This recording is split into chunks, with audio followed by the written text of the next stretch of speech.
আসসালামু আলাইকুম guys, welcome to my YouTube channel and Facebook page.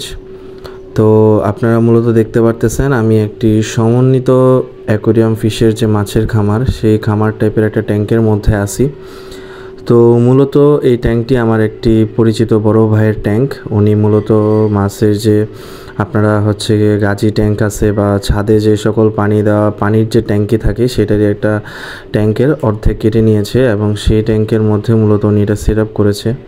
তো আপনারা দেখতে পারতেছেন এই ট্যাঙ্কের মধ্যে শর্ট টেল আছে, প্লাটি আছে, গাপ্পি আছে, হোয়াইট মুনটেল ব্যালুন মলি আছে, তারপরে গ্রিন মলি আছে, ভ্যারাইটিস আইটেমের ফিশ আছে।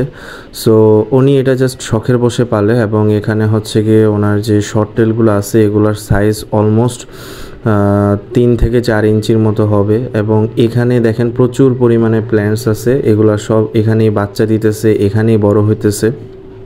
তো এই খামার করলে মূলত এটা জাস্ট শখের জন্য করা হয়, বাট মূলত এই টাইপের যদি ট্যাঙ্ক করা হয় তাহলে চেষ্টা করবেন সবসময় নিচের ময়লাগুলো পরিষ্কার করে রাখার। আর এলগি যদি ধরে সেক্ষেত্রে এলগিগুলো নিট অ্যান্ড ক্লিন করে ফেলার, না হয়তো অ্যামোনিয়া স্পাইক করতে পারে, যেহেতু অনেক ফিশ থাকে সেক্ষেত্রে এই প্রবলেমটা ফেস করা লাগতে পারে।